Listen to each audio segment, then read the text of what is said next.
This videotape was developed under a grant from the National Park Service and the National Center for Preservation Technology and Training in conjunction with the Louisiana Heritage Education Program to encourage appreciation of Louisiana's historic sites. The Association for Preservation of Historic Natchitoches originated the annual Children's Tour of Natchitoches with the goal of promoting heritage education in our community.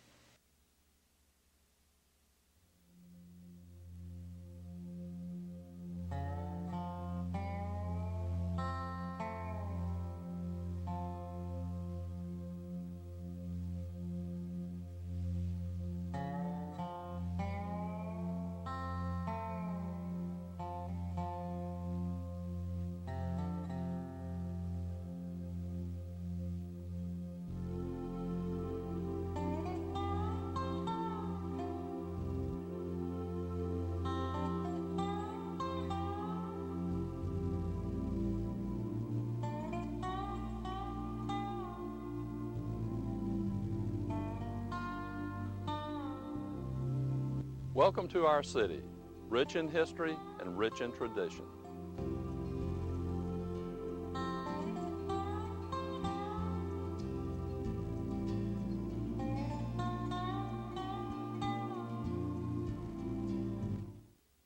Natchitoches is the oldest town in the Louisiana Purchase and was founded in 1714. The French sent Saint Denis to establish a post to open trade with the Spanish and to stop the movement of the Spanish people. The site of Natchitoches was a good choice for several reasons. First, the traffic on the Red River, now the Cane River, was blocked at this point by a large log jam. Second, the distance between the Red River and Los Adais, the Spanish military post, was shorter here than at any other point. The name of Natchitoches is the name of an Indian tribe founded here by the earliest explorers. Natchitoches means chinquapin eaters. A chinquapin is a small nut that grew on trees in this area. Natchitoches was busy in its early history, being the center of trade and the head of navigation along the Red River. Traders from all areas brought their goods here to be sold or either traded. Commodities were brought in by boat from New Orleans and as far away as France, while other goods came in by pack trains from Texas and even Mexico.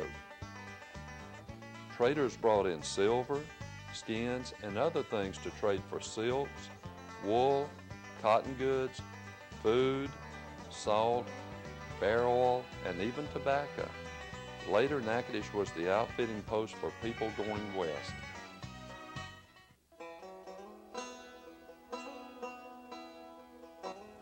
Welcome to the LeMay House. This house has been associated with the LeMay family for a very long time.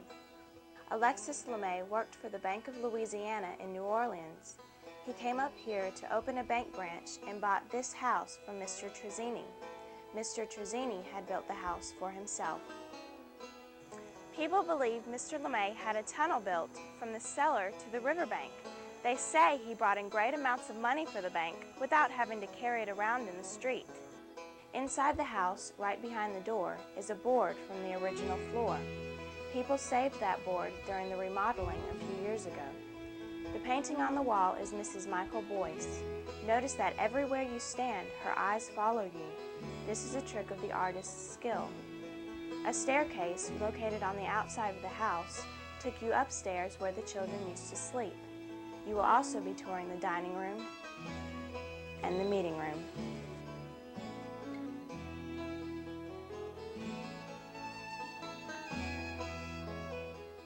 Joseph Soldini was a Swiss-Italian architect. When he decided to come to America, he brought along his good friend and partner, John Baptiste Trezzini. Soldini and Trezzini built several houses here in town, 5 of which still stand today. You have already seen the LeMay house, which they built. Another is the Cook-Taylor home, which they built in 1845 on a Spanish land grant. Several interesting features of the house include French marble fireplaces, Spanish ironwork above the front door, and front brick columns that were made circular and not square. The columns were made of 6 pie-shaped bricks on each level and there are 30 levels on each column. Each brick was made by hand and dried in the sun. The house originally was located up next to the sidewalk and was only 1 story tall. In 1908, it was moved back to its present spot, and a cellar, 2nd floor, and attic were added to the house. This beautiful home was used in the movie Steel Magnolias. The first house Trizzini and Soldini built in 1838 was this, the Levy East House. The house was built for a fellow by the name of Dr. Nicholas Michael Friedolisi. This served as his office and his house. The house was originally built with 1 story, but before the Civil War, someone added a 2nd story. Today, the home serves as a bed and breakfast, hosting guests in traditional Southern hospitality. They built the Laureate House as a typical townhouse of the period, with each room having its own entrance. The furnishings, colors, and style reflect the culture of Natchitoches with its French, Spanish, and colonial overtones. Another house they built is this pink house known as the Alcock House. This house was the one that Mr. Soldini lived in. Mr. Trizzini was the architect of this house, and he was the bricklayer. This house still stands today only because they built it out of the finest materials, so it wouldn't be destroyed.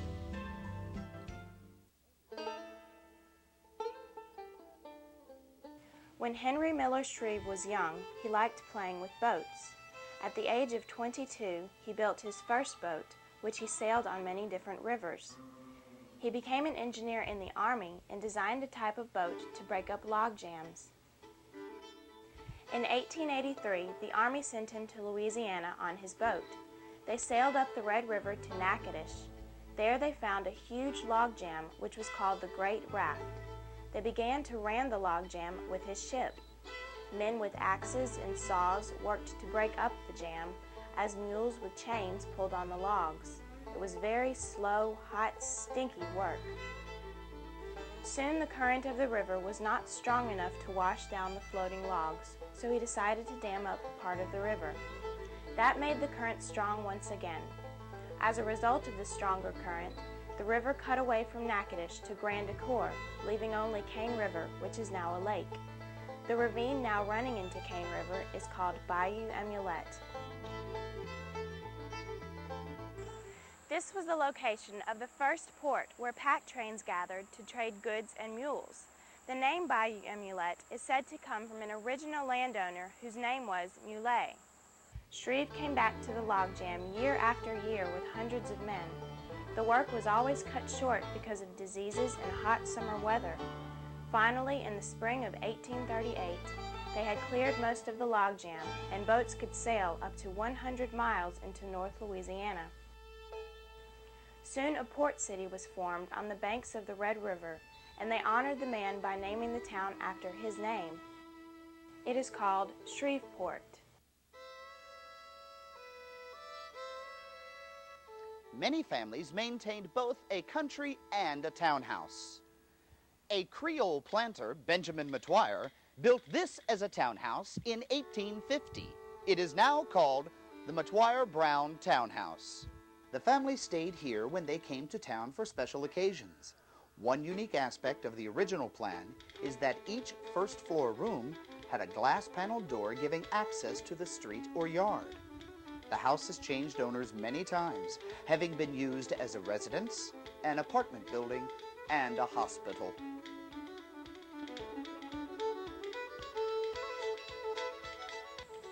The exact date of the building of this house is not known, but the first recorded transfer of ownership was in 1788. The Chamard Denoho house is constructed of heart of cypress and heart of pine wood buissage walls and hand-hewn cypress rafters. Everything is held together with wooden pegs and large square nails.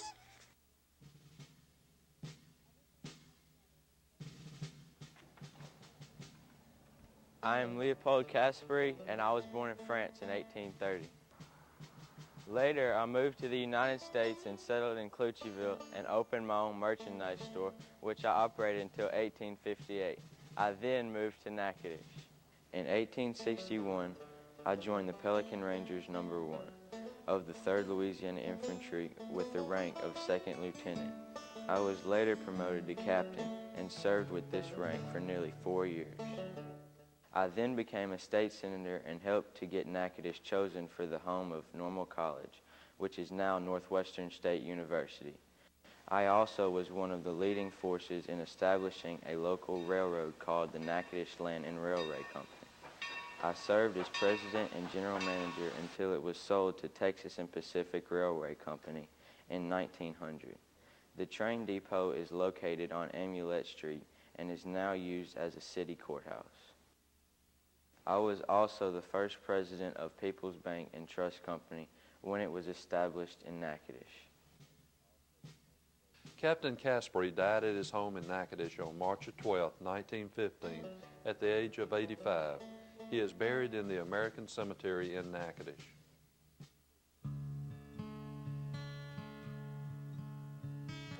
A federal Army general helped build this church. The general's friend, Bishop Leonidas Polk, also known as the Fighting Bishop, dedicated this church in 1839. The small congregation held services in the courthouse because they could not afford a church. The general learned of the congregation when his troop was stationed at Grand Ecore and donated money for the church to be built. Church services started in 1858, a year after the general's daughter, Maria, died of yellow fever. General DePeyster also donated the organ, the communion vessels, the bell tower, and the bell. During the Civil War, Union soldiers came to loot the church. When they spotted the bell, they thought that they could melt it down and make bullets. They climbed the bell tower and discovered the general's name on the bell. They left the bell there. Later in the 1900s, when the church was being renovated, General DePeyster made another generous donation: the stained glass rose window and the stained glass window with small fleur-de-lis. Remember to look for the upside-down flower on the window in here.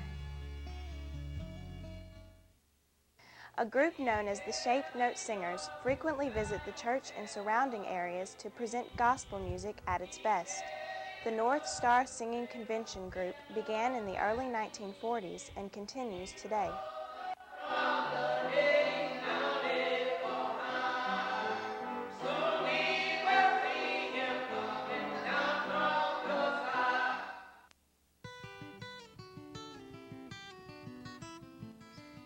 Welcome to Immaculate Conception Church. The first church services in Natchitoches were held in 1717. That was nearly 300 years ago.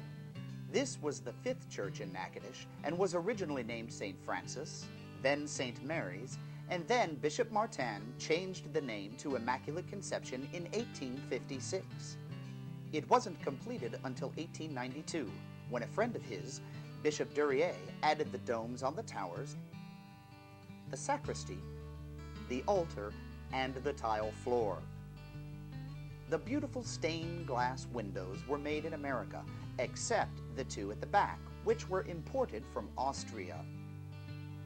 The side altars and chandeliers, as well as the hand-carved altar, were all imported from France, and the pews were made in America. There is also a unique staircase in the church because it has no center support. The rectory across the street was built with materials assembled in New Orleans and shipped up to Natchitoches by steamboat. It was then put together. That was the priest's home and is now the office for this church. They also have a gift shop and a museum named after the bishop. I hope you have learned some interesting facts about the Immaculate Conception Church.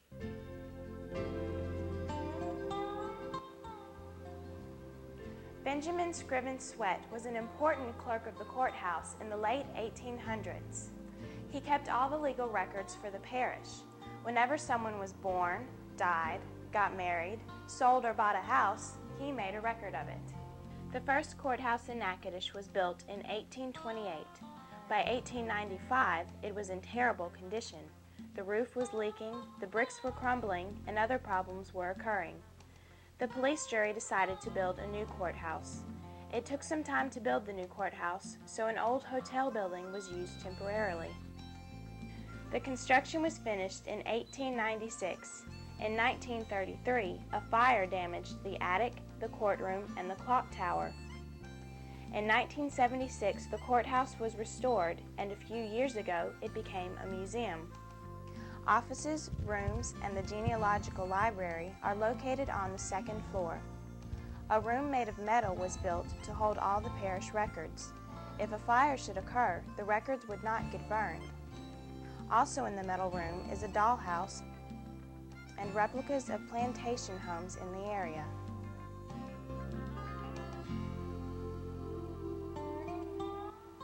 Hi there, children. Do you know who I am? My name is Clementine Hunter, and I am known for my gift of art. I've lived all of my life on plantations. When I was 14 or 15, I moved to Merrill's plantation on Cane River. I worked in the cotton fields, the corn fields, and the pecan groves, and helped with the sugar cane and daily chores around the house. I later became the cook. When I was in my 50s, I began painting pictures about life on the plantation. I have received many honors and awards for my art, and I am known as a folk artist. Step inside here. Let me tell you something about this house called the Rock House. It is a style called French Creole. About 200 years ago, it was built like a giant mud pie. It is made of bousillage, which is a mixture of mud, deer hair, and Spanish moss. The wood is cypress, which termites won't eat. The house was originally on the Cane River, but was moved to town so that it could be restored and enjoyed by everyone. Before it was moved, it was used to store hay. We hope that you enjoy your tour and exploring historic Natchitoches.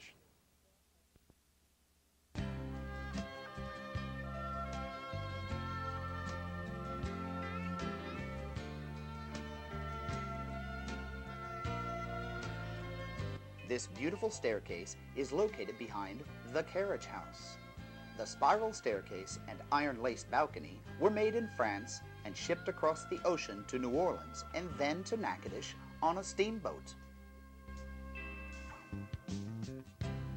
Kathy Frederick Mercantile was founded in 1862 by Harris and Adolph Kathy as a general merchandise store. At one time, it was also used as a banking facility.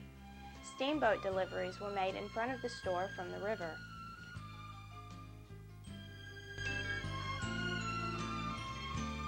Duquesnoy Square is located in the heart of the historic downtown area of Natchitoches.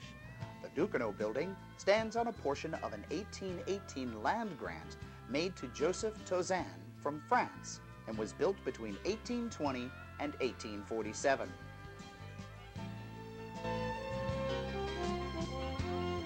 Built in the 1830s, the Tante-Houppé house contains 18 rooms, 9 fireplaces, and 11 outside doors. The house plan has never been altered, and the patio, locks and keys, glass panes, and even the curtain rods are the original ones.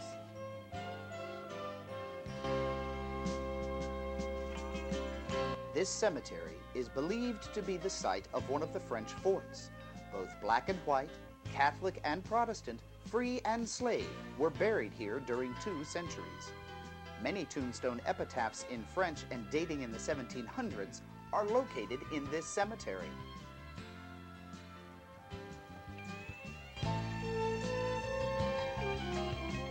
The Wells House is believed to be the oldest house in Natchitoches. The yard is naturally landscaped with native plants in the flower beds and plants known to have been grown in the 18th century France.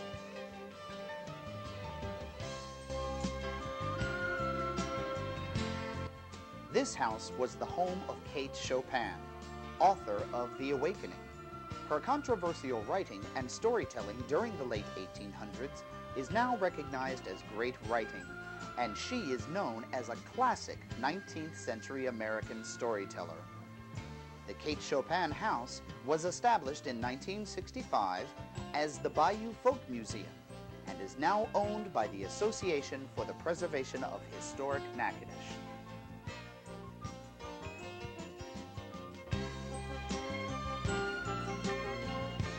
The Melrose Plantation is an early Louisiana plantation home originally owned by a freed slave, Marie Therese, and her son, Louis Metoyer. The plantation site includes the Yucca House, the colonial residence, the African House, a slave fort and provision house, and the Big House. It was at Melrose that Clementine Hunter worked as a field hand and cook and eventually started her painting.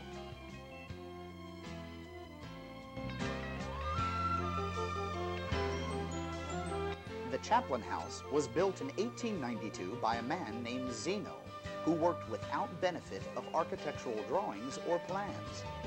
Interesting features of the house include the wide gallery, the original fan-shaped gallery floor, and the curved roof of the main entrance to the house. The ceilings are 14 feet high, and the cypress doors connecting all downstairs rooms have the original hardware. The house is now a bed and breakfast.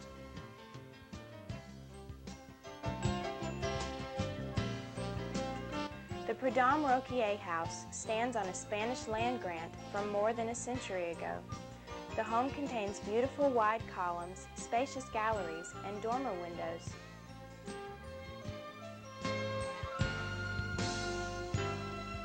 The Oakland Plantation, now part of the National Park Service, has some of the finest Creole architecture in the South.